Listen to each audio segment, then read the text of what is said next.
আসসালামু আলাইকুম। আজকের ভিডিও দেখে অনেকের মনে হইতে পারে যে জামাতের সাথে চরমোনাইর জোট ভেঙে গেল, এই জন্য হয়তো আজকের ভিডিওটা আমি করছি কিনা। আসলে বিষয়টা এরকম না। চরমোনাইর ব্যাপারে আপনারা 2018 বা 19 সালে আমার ইউটিউব চ্যানেলে নিশ্চয়ই কিছু ভিডিও দেখেছেন। তখন চরমোনাইর ব্যাপারে বেশ কিছু জবাব দিয়েছিলাম আমি। এই মানে ইসলামের আমাদের যেটা সবচেয়ে বড় জিনিস, যে আল্লাহর সাথে কাউকে শেরক করা যাবে না, এইটার বাইরে আল্লাহ তাআলা মানুষের সব গুনাহ মাফ করবেন।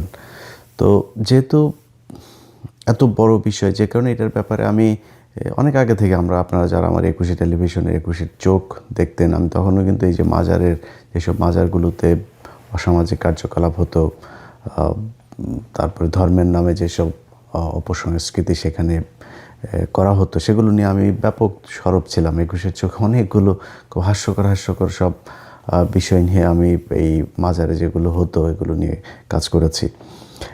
যাই হোক, ল্যাংটার মাজার, টাইগার বাবা, দড়ি বাবা, নানান বাবা টাবাদের নিয়ে আমি কাজ করেছি, বিড়ি বাবা। তো আমি চরমোনাইয়ের বিষয়গুলো নিয়েও বেশ সরব ছিলাম অনেক আগে থেকে। আজ থেকে প্রায় 3-4 মাস আগে জামাতের যে কোনো অনেক ঊর্ধ্বতন একজনের সাথে আমার সাক্ষাৎ হয়েছিল। তিনাকে আমি বলেছিলাম ওই সময়ে যে দেখেন, আপনারা এই লোকটার সাথে যে জোট করছেন, এই লোকটা কিন্তু খুবই ঝুঁকিপূর্ণ।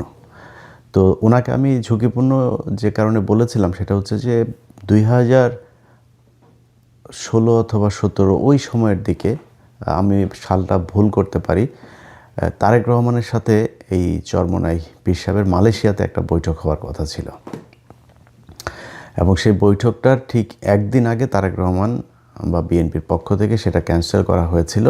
কারণ তারেক রহমানকে জানানো হয়েছিল যে এই চরমোনাই পীর সাহেবের সাথে যেই প্রতিনিধি দল ঢাকা থেকে আসছেন, তার সাথে সেখানে রয়ের কিছু লোকজন আছেন।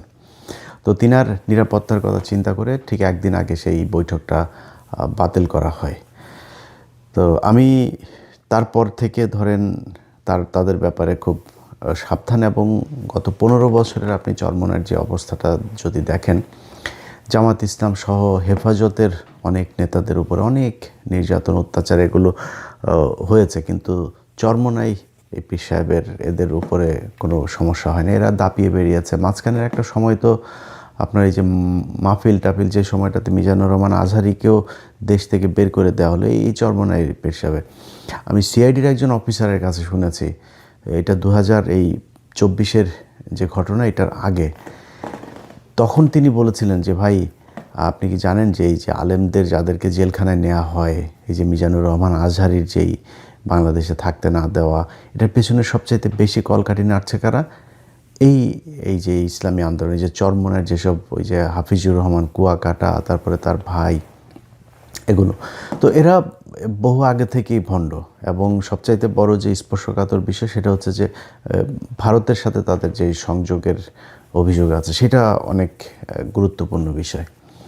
তো এই কারণে তাদের ব্যাপারে আমি জামাতকে তখন সতর্ক করেছিলাম যে দেখেন, আপনারা এই কাজটা করেন না। তখন তারা একটা উত্তর দিয়েছিল যে ইসলামী অন্য জামাত ইসলামের বাইরে যে দলগুলো আছে তাদের মধ্যে এই ইসলামী আন্দোলনের একমাত্র তাদের সারা দেশব্যাপী বেশ কিছু মাদ্রাসা আছে, এবং তাদের সাংগঠনিক কিছু কার্যক্রমও আছে, যে কারণে তারা চায়। আর আরেকটা কথা বলেছিলেন যে এইটাই একমাত্র দল যেটা কিনা সবসময় এই খুব নোংরা ভাষায় কটাক্ষ করে এবং আজে বাজে কথাবার্তা বলে। তো কিছু খানাপিনা দিয়ে এদেরকে পাশে বসায় রাখা আর কি। তো অনেকটা এইরকম জামাতের একটা পলিসি ছিল।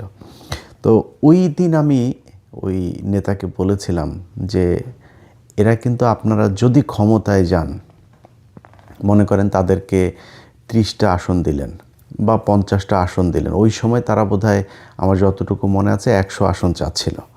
তো আমি তাকে বলেছিলাম যে আপনারা তাদেরকে যদি নাকি 30, 40, 50 বা যে কয়টা আসনই দেন, তো সেই আসনগুলো তো মূলত তাদের আসন না। সেই আসনগুলো হচ্ছে এই জামাতের লোকজন, তারা তাদেরকে আসন দিলে জামাতের প্রার্থী সেখানে বসে যাবেন, বসে গিয়ে তাদের পক্ষে ভোট করবেন, অর্থাৎ জামাতের ভোটগুলোই চরমোনাই পাবে তখন। এখন আপনি তাদেরকে 40টা 50টা আসনের ভেতরে মনে করেন 20টা আসন তারা পেল। 20টা আসন যদি পেয়ে তারপরে আপনি সরকার গঠন করলেন, যদি জামাত ইসলাম এবার ক্ষমতায় আসেও, সেটার একটা সম্ভাবনা তো তৈরি হয়েছেই। যদি আসে সেক্ষেত্রে আমি মনে করি যে বিএনপিও বিশাল একটা ফাইট দিবে। তো খুব হাড্ডাহাড্ডি একটা লড়াই হবে এবারে নির্বাচনে, আমার বিশ্লেষণ। তো যদি এরকম হয় যে জামাত ইসলাম ধরেন 160টা পেল বা 155টা পেল বা 170টা পেল, বিএনপি ধরেন 130টা পেল, বা মানে আমি সাপোজ একটা কথা বলছি, এখন এই চরমোনাইকে যদি 20টা দেওয়া হয়, তার মানে ম্যাজিক ফিগার তো হচ্ছে 151, 151 আপনাকে পেতেই হবে।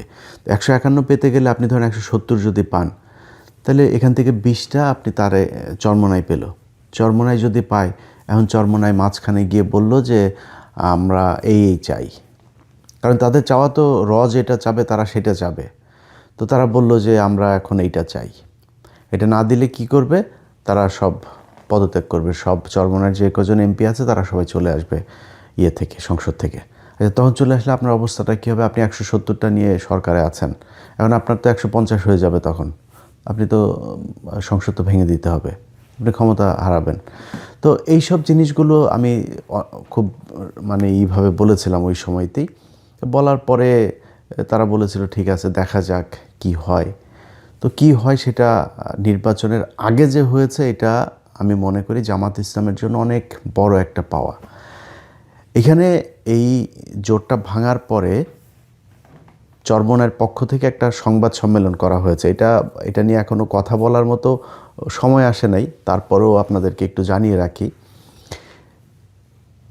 ডাক্তার শফিকুর রহমান একটা কথা বলেছেন যে তারেক রহমানের সাথে যেদিন তাদের দেখা হলো খালেদা জিয়া মারা যাওয়ার পরে, যে আমরা নির্বাচনের পরে সরকার গঠনের আগে আরেকবার বসবো। আর চরমোনাই তাদের সংবাদ সম্মেলনে বলেছেন যে এটা একটা পাতানো নির্বাচন, সিলেক্টেড, এটা ইলেক্টেড হচ্ছে না, এখানে সিলেকশন হচ্ছে। কারণ কি? কারণ হচ্ছে এরা মিলেমিশে তারপরে করবে। এই কথাটা আজকে যারা আমার ভিডিওটা দেখবেন তারা মনে রেখেন। খুব সমূহ সম্ভাবনা আছে, মাঠে বিশাল তোড়জোড়, বিএনপি জামাতের মধ্যে ব্যাপক বিরোধী একটা ভাব। কিছু কিছু মানুষ তো আছে প্যাচ লাগানোর তালেই আছে, বিএনপি জামাতের মধ্যে একটা বিশাল দ্বন্দ্ব তৈরি করা, আওয়ামী লীগ বিএনপির মতো অবস্থা তৈরি করা, এটা তো আছে। কিন্তু একটা শ্রেণী নির্বাচন করলে তো ভাই, একই দলের মানুষও তো নির্বাচনে প্রতিদ্বন্দ্বিতা করলে তারা একজন আরেকজনের বিরুদ্ধে তুমুল বিরোধিতা করে, সেটা তো আছেই, থাকবে, কোনো সমস্যা নেই। কিন্তু একটা সমূহ সম্ভাবনা আছে বিএনপি অথবা জামাত যারাই ক্ষমতায় যাক, একক সংখ্যাগরিষ্ঠতা পাক, যদি পায় তাহলে সরকার গঠন হবে দুই দল মিলে। দুই দল না, এই দলের সাথে জোটে কিছু আছে, এই দলের সাথে জোটে আছে, বাট মূল তো এবার খেলা তো হচ্ছে জামাত আর বিএনপির মধ্যে। এই দুই দলই সরকারে থাকবে, আমি যতটুকু এই দিক ওই দিক থেকে নানানভাবে জেনেছি আর কি। এটা হওয়ার একটা সম্ভাবনা আছে। অতএব এই চরমোনাইয়ের যে আপনার সংবাদ সম্মেলনে যে কথাটা বলেছে যে বিএনপি আর জামাত মিলেমিশে ইলেকশন না সিলেকশন করছে, এটার কিন্তু ভ্যালিড একটা পয়েন্ট আছে। এটা চরমোনাই কোনোভাবেই চায় না। এবং চরমোনাই যখন দেখেছে যে না, চরমোনাইকে তো এখানে ঢুকানোর একটা উদ্দেশ্য আছে, সেই উদ্দেশ্যটা বাস্তবায়ন হচ্ছে না, তখন তারা চিন্তা করেছে যে না, এদের সাথে থাকা যাবে না, আগে থেকেই সরে যেতে হবে। এখন এখানে একটা কথা বলেছে চরমোনাই পীর সাহেব, বক্তব্যটা আপনাদের একটু শুনাইলে বোধহয় ভালো হয়, একটু শুনে নেন তিনি কি বলেছেন। 143টা সিটে আমাদের এ গ্রেড, আমরা এই গ্রেডে আছি, 143টা সিট, 143 আসনে এ গ্রেড। এ গ্রেডটা কি আজ পর্যন্ত আমি জানি না যে এ গ্রেড মানেটা কি। এ গ্রেড এটা তো বলতে পারে নাই, কিন্তু এই এ গ্রেড হোক আর গ্রেড হোক, যেটা এটা কি জিনিসটা কি আসলে, এটা ওনারা জিজ্ঞেস করেন বা গ্রেড বানান করতে বলেন ইংলিশে, আমার বিশ্বাস পারবে না। কিন্তু এটা যে বললেন, ধরেন এ গ্রেড মানে এটা কি বোঝায়, কি একটা জিনিসের গুণগত মানের ক্ষেত্রে বোঝায়, এই গ্রেড বোঝায়, গ্রেড দিয়ে উনি নির্বাচনের মাঠের এটারে ওনার প্রার্থীদেরকে কি বোঝাইতে চেয়েছেন আমি জানি না। নির্বাচনে তো আপনাকে কত ভোট পাবেন সেটা বিষয়, আপনার গ্রেড কি, মানে প্রার্থী এত দামি দামি প্রার্থী, নোবেল বিজয়ী ইউনুস এই টাইপের প্রার্থী তো আপনাদের নাই। এ গ্রেড মানেটা কি এটা আল্লাহ জানেন। যে 143 আসন, এ গ্রেড তো আছে এখনও তো আসেন, কোনো সমস্যা নাই তো, এটা তো পাবেন আপনারা। সো 143 আসনে যেহেতু এ গ্রেড, আর পর বিসি গ্রেডও আছে বলে, বলেছেন ওনার বক্তব্যে। তো এই এ গ্রেড আমরা বিসি বাদ দিলাম, এ গ্রেডে যেহেতু আছে এটার তোর আর কোনো মিস নাই, এটা করার জন্য, মানে ফেল করার তো কোনো চান্স নাই। তো এ গ্রেডেরগুলো ফিরে আসুক 100টা। আজকে আমি যখন ভিডিওটা তৈরি করছি জানুয়ারির 19 তারিখ 2026, আজকের এই ভিডিওটা মনে রাখেন, চরমনের লোকজন এটা সেভ করে রাখেন, ডাউনলোড দিয়ে সেভ করে রাখেন। এবং বলে রাখলাম 12ই ফেব্রুয়ারি যে নির্বাচনটা হবে, চরমোনাই একটা আসনও পাবে না, এটা আজকে বলে রাখলাম, ভিডিও ডাউনলোড করে রাখেন। যদি একটা আসন পান, আপনারা কোনো জোট টোটে না যায়, যদি এক আসন পান, আমি ওই দিন চরমোনাইয়ের পীর সাহেবকে ফোন করে এই লাইভে এসে তারপরে আপনাদের কাছে সরি বলবো, এক আসন যদি পান, এটা আজকে বলে রাখলাম। আচ্ছা, এখন আমার এই কথাবার্তায় আমার চরমোনাইয়ের অনেক লোকজন আছে, এদের অনেকে আছে ইসলাম প্রিয়, আমি এদেরকে খুব পছন্দ করি, যে কোনো ধর্মেরই, মানে যে কোনো ধর্ম নিয়েই কেউ কটাক্ষ করুক এটা আমি চাই না। এবং যে কোনো ধর্মের কেউ ধর্ম পালন করে সে তার মতো, আমি এটাকে পছন্দ করি, অপছন্দ করি না। তো চরমোনাইয়ের এখানে অনেক লোকজন আছেন, এবং এখানে কিন্তু আপনার এরা আসলেই মানে খুব ইমানদার মানুষ, খুব প্র্যাকটিসিং মুসলিম, এবং বাংলাদেশকে ভালোবাসে, এরকম অনেক অসংখ্য এদের আছে, কর্মী সমর্থকেরা আছেন। তাদের কাছে আমার মানে তারা হয়তো তাদের মতো করে চিন্তা করে, তাদেরকে এমনভাবে বোঝানো হয়েছে সেই বিষয়গুলো, তাদের ওস্তাদের প্রতি, হুজুরের প্রতি তাদের বিশাল একটা দুর্বলতা আছে, শ্রদ্ধা আছে, ভালোবাসা আছে। যে ভালোবাসা থেকে তারা তাদের মতো করে মানুষকে, কিন্তু মানে যখন আপনি ছোটোবেলা থেকে আপনাকে একটা জিনিস বোঝানো হবে, আপনি কিন্তু ওইটা ওইভাবেই বুঝবেন। ধরেন আমি যদি মুসলমান না হইতাম, মানে মুসলমান পরিবারে জন্ম না নিতাম, আমি একটা খ্রিস্টান পরিবারে জন্ম নিতাম বা হিন্দু পরিবারে জন্ম নিতাম, আমি মুসলমান হইতাম কি না এটা আমি গ্যারান্টি দিতে পারবো না, আল্লাহ আমাকে সেই হেদায়েত করতেন কি না। তো তার মানে আমাকে ওই ছোটোবেলায় যেটা বিশ্বাস করানো হয়েছে ওইটাই, বড় হয়ে আমি হয়তো সেটা পরীক্ষা করেছি, নানানভাবে চেক করার চেষ্টা করেছি, আমি সত্যটাই পালন করছি না মিথ্যা করছি। বাট আমার গোড়াপত্তন কিন্তু হয়েছে আমার পরিবার থেকে। তো আপনার যখন ছোটোবেলা একটা শিশুকে আপনি মাদ্রাসায় দিয়ে আসছেন, সে মাদ্রাসায় সে তার ওস্তাদের কাছে যেভাবে শিখছে, যেই মানে একটা কোরআনের আয়াতকেই তারা যেভাবে করছে। ধরেন আমি তাদের এই বেদে মারফত নামে তাদের একটা বই আছে, সেটার আমি কিছু করছিলাম, আজকে একটু দেখার চেষ্টা করছিলাম। এই জায়গায় তারা একটা সূরার রেফারেন্স দিয়েছেন।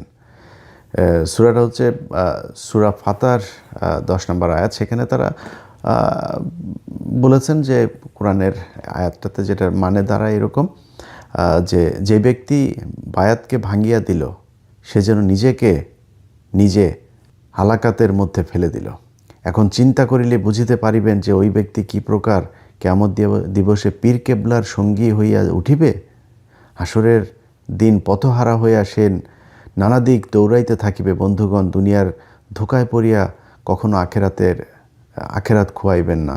যাহারা দুনিয়ার লোভে পড়িয়া আখেরাত বরবাদ করিয়া দেয়, তাহাদের মেসাল হিসেবে হযরত থানভী রহমতুল্লাহ আলাইহির একটি নকল পেশ করিয়া দিলাম। এই নকল পেশ করিতে গিয়ে মানে এদের কোনো ধরেন কোনো নবীর রেফারেন্স নাই, কোনো সাহাবীর রেফারেন্স নাই, কোনো কোরআনের রেফারেন্স নাই, হাদিসের রেফারেন্স। এদের রেফারেন্স খালি এদের এই যে থানভী, ওই রুমি, হযরত রুমি রহমতুল্লাহ আলাই, অমুক পাকিস্তানের অমুক হুজুর, ইন্ডিয়ার দিল্লির অমুক হুজুর, হ্যাঁ, হিন্দিতে উর্দুতে শের মের, এগুলো এদের এখানে আপনি পাবেন প্রচুর। তো এটাই হয়েছে, তিনি বললেন কি যে যেই ব্যক্তি বায়াতকে ভাঙিয়া দিল সে যেন নিজে হালাকাতের মধ্যে ফেলিয়া দিল। কোরআনের আয়াতের কিন্তু এইটুকুই, আগে পরে কোনো কিচ্ছু কিন্তু নাই। তো আমি এই সূরা ফাতার এটা একটু আগে পরে পুরো ইয়েটা একটু পড়লাম, এবং এটা শানে নজুলটাও দেখলাম।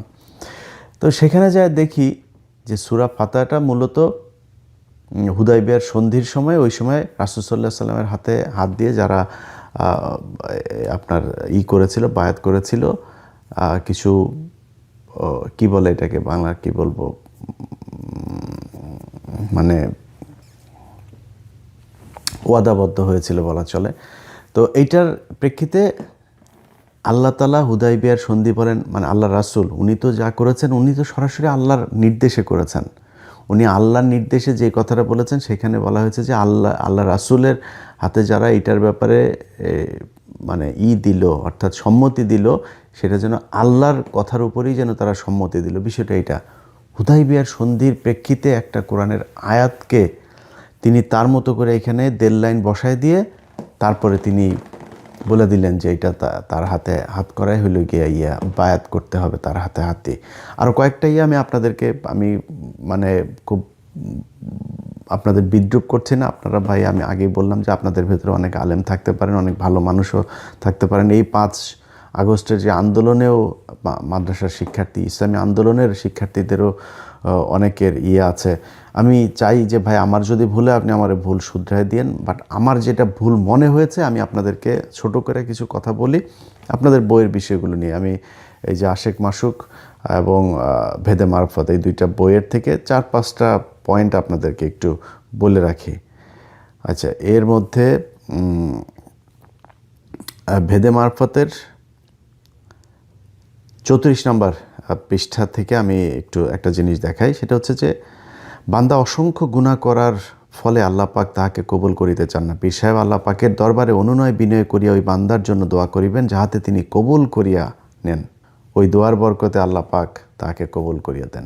বেদে মারফতের 28 নম্বর পৃষ্ঠায় এখানে, বাবা আমার বড় চিন্তা হইল যে কাফন চোর, একটা চোরের বিষয় নিয়ে করছে আর কি। ওই চোর চুরি করতো, সে কাফনের কাপড় চুরি করতো, তো তাকে টাকা দিয়েছিল যাতে আর চুরি না করে, কিন্তু সে টাকা পেয়েও তারপরে চুরি করেছে। তো ওই চোরের ব্যাপারে কথা হচ্ছে, বাবা আমার বড় চিন্তা হইল যে কাফন চোরের হাত, ওকে আরেকটু পেছন থেকে পড়তে হবে, সরি, আমার কবরে শায়িত চোরকে তুমি গোসল দিয়ে আমার পাশে দাফন দাও। স্বপ্নের ভিতর খলিফা সাহেব জিজ্ঞেস করিলেন, হুজুর আপনি টাকা দেওয়া সত্ত্বেও যখন চোর এই কাজ থেকে ফিরিয়ে নাই, তখন তাহাকে এত সম্মান করার আবশ্যক কি? দরবেশ সাহেব বলিলেন, বাবা আমার বড় চিন্তা হইল যে কাফন চোরের হাত আমার হাতের সঙ্গে লাগিয়াছে।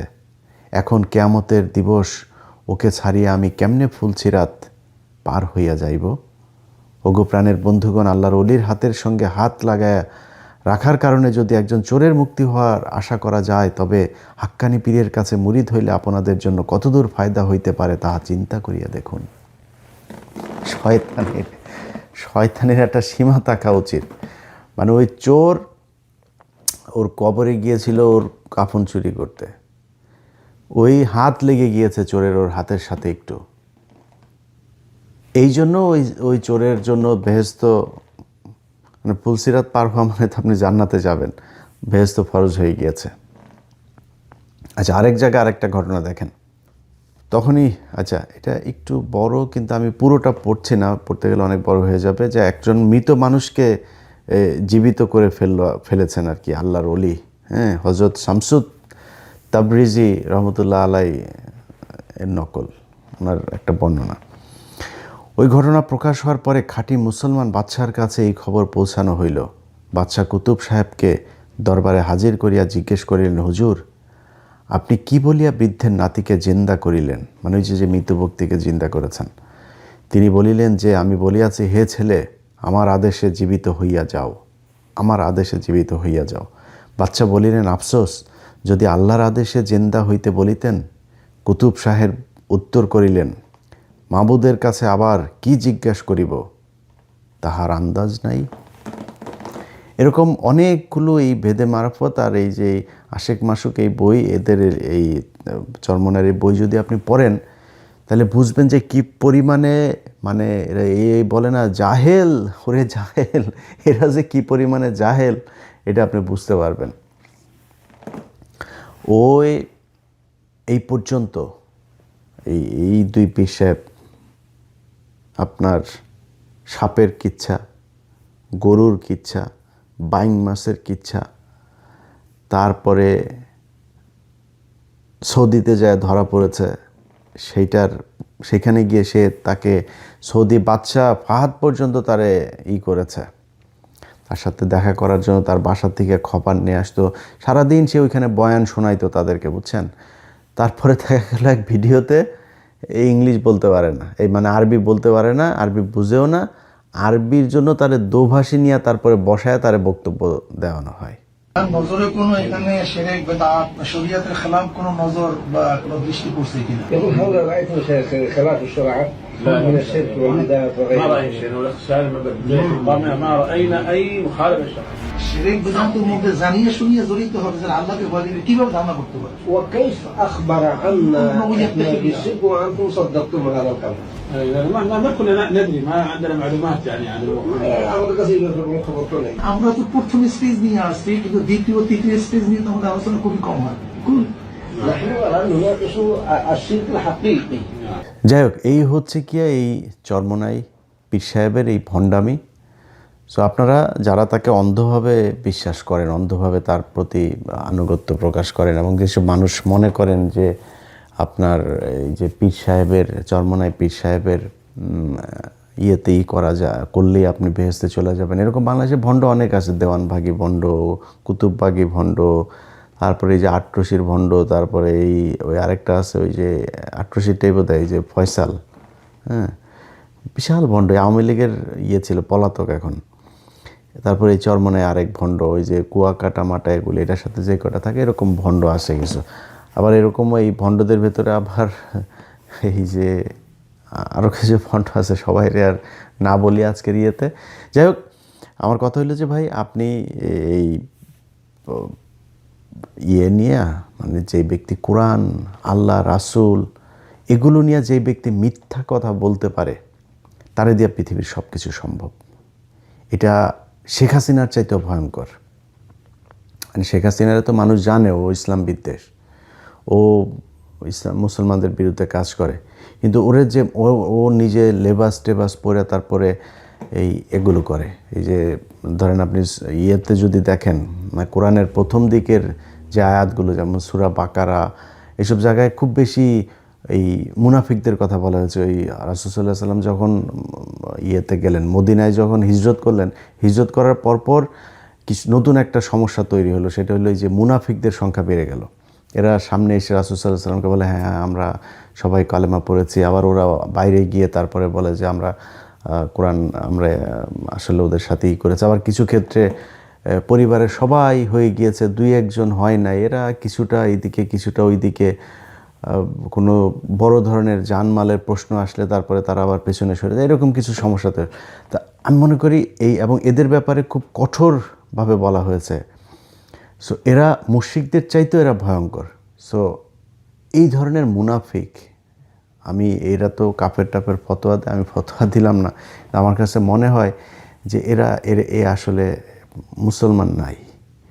কারণ যেই ব্যক্তি নিজেকে কিছু মানুষের টাকা পয়সা নেওয়ার জন্য, কিছু মানুষকে তার পেছনে ঘোরানোর জন্য, অন্ধভাবে তার ভক্ত বানানোর জন্য যে কোরআনের বিকৃত করে তারপরে প্রচার করে, আল্লাহর সাথে যার মানুষকে শিরক করায়, তার কারণে তো অনেক মানুষ শিরক হয়েছে। এই যে বায়াত হয়ে এই যে এগুলি করে, এই যে ফুলসিরাত পার হয়ে তারপরে ইয়ের দিন জাহাজে করে তারপরে তার ইয়েতে নিবে, ভেস্তে নিবে, এরকম আছে না?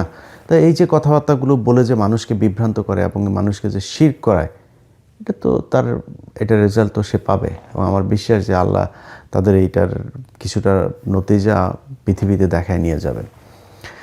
তো আমার আজকের যে মূল আলোচনা, ভাই জামাত ইসলামের যারা তাকে নিয়েছিলেন আজকে বের হয়েছে, এটা বের হওয়াতে আমি মনে করি জামাত ইসলামের সবচাইতে বড় যে সুবিধাটা হয়েছে, জামাতের এখন এবারের নির্বাচনে তাদের ইউএসের সাথেও তাদের যেই এখানকার যেসব বৈঠক টৈঠক হয়, তারপরে বিদেশি কূটনীতিকদের সাথে, বাংলাদেশ তো পৃথিবী এখন গ্লোবাল ভিলেজ, তো এখানে তো তাদের সবার সাথেই করতে হয় মিলেমিশে, তারপরে তাদের সম্পর্ক বিল্ড আপ করতে হয়, ক্ষমতায় গেলে কি করবে সেটা তাদেরকে আপডেট রাখতে হয়।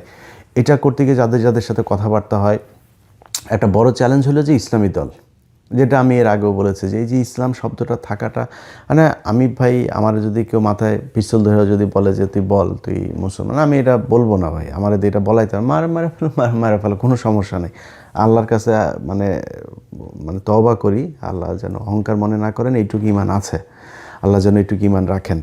এখন এরপরও আমি বলি যে এই যে জামাত ইসলাম, এই ইসলাম নামটা রাখাতে অনেক সমস্যা হয়েছে বাংলাদেশের জন্য, ইসলামের জন্য অনেক সমস্যা হয়েছে। তো সেই সমস্যাটার ব্যাখ্যা কিন্তু তাদেরকে দিতে হয়। সেই ব্যাখ্যা দিতে গিয়ে তাদেরকে দেখেন, এই যে আপনি দেখেন না যে তাদের নারীদেরকে তাদের নিয়ে আসতে হয়েছে, তারপরে নানান কথাবার্তার মধ্যে তাদের অনেক হিসাব টিতাব করে তারপরে কথা বলতে হয়, বিদেশিদের কাছে জবাব দিতে হয়, তোমরা ইসলামী দল, তোমরা কি করবা, তোমরা কি শরিয়া ফেরত আনবা কিনা, এইসব প্রশ্নের উত্তর তাদের দিতে হয়। সেইখানে এই চরমোনাই এদের দলে থাকাটা, এইটা অনেক বড় একটা, আমি মনে করি যে তাদের জন্য দুর্বলতা হতো যে এই দলটা তাদের সাথে থাকে, এবং এটা না থাকাটা এখন বিদেশিদের কাছে তাদের জবাব দিতে অনেক বেশি সহজ হবে। এইটার পরে যদি ভোটের কথা কেউ বলেন, আমি জানি না ভাই, আমি বাংলাদেশে যতদিন পর্যন্ত ছিলাম, এখন কি তাদের বিশাল ভোট আসলে 143 গ্রেডে হয়েছে কিনা, যদি বিশাল কিছু না হয়, আমি আমার দেখা মতে এরা একটা আসনও পাবে না। কিছু কিছু জায়গায় যেমন বরিশাল টরিশাল তাদের কিছু পকেট জায়গা আছে, এখানে কিছু ভোট কাটবে, কিন্তু আসন একটাও পাবে না। এখন আমার এই পুরো ভিডিওর পরে চরমনের ভাইরা যারা আমার সাথে, আপনি এটা ডিফার করতে পারেন যে না আমি আপনার কথা মানি নাই, গালাগালি দিতে পারেন, মানেন নাই, কোনো সমস্যা নেই। বাট আপনাকে একটা প্রমাণ করার জন্য, আপনার পীর সাহেব সত্যি না আমি সত্যি, এটা প্রমাণ করার জন্য আপনাকে একটা সবশেষ পরীক্ষা দিয়ে যায়। এই পরীক্ষাটার রেজাল্ট আপনারা কিছুদিনের মধ্যে পাবেন। সেটা কি, আপনাদের উনি তো ভেদে মারফতের আপনাদের যে লেখাটাকা, তারপর আমরা অনেক গায়েবের ব্যাপারে আপনারা অনেক কিছু জানেন। আপনাদের ডাকে গরু ছুটা চলে আসে, খুঁটা টুটা সব উঠায়। সো এই যে এত গায়েবের ব্যাপারে আপনারা জানেন, চরমোনাই পীর সাহেব 143 আসনে তাদের এ গ্রেড, এটা গায়েব থেকেই বলেছেন। সো এই গায়েব যদি সত্যি হয়, আপনাদের কাছে আমি মাপ চাবো। আর যদি গায়েব সত্যি না হয়, আমি যেটা বললাম সেটা সত্যি হয়, তাইলে আপনারা যারা মুরিদান আছেন, আপনারা জবাব দিয়ে দিন। আমাদের অনেকের মাথার মধ্যে শুধু কোরআন কোরআন সরার, শুধু কোরআন কিচ্ছু না। বঙ্গবন্ধু শেখ মুজিবুর রহমান একজন মুসলমান, ইসলামের জন্য কাজ করেছেন, সব গঞ্জাম লাগিয়া যাইতেছে, ফতুয়া দেয়া শুরু করছে জাহেলরা ফতুয়া দেয়া শুরু করছে। জাহেল গন্ডমূর্খ, কিছু ইংলিশ ফিংলিশ পড়িয়া, বাংলা টাংলা পড়িয়া বাস ফতুয়া দেওয়া শুরু করছে। বাংলাদেশের বেশিরভাগ মানুষ এখন তারা বলছে যে আমরা অনেক শাসন দেখেছি, কিন্তু ইসলামের শাসন, ইসলামের নীতি আদর্শ বাস্তবায়নের যে শান্তি সুফল কুফল, এটা আমরা দেখি নাই। এখন বেশিরভাগ মানুষই চায় যে তারা ইসলামের পক্ষে একটা অবস্থান তৈরি হোক এবং সে অনুযায়ী দেশ চলুক। বিএনপি কেন যে ছাত্রদের থেকে আলাদা হচ্ছে আমি জানি না। বিএনপির ইদানিং বক্তব্যগুলি মনে হয় যেন তাদের বক্তব্য আসলে সেই আগের বক্তব্য বর্তমানে বক্তব্যের মধ্যে কোনো মিল নেই।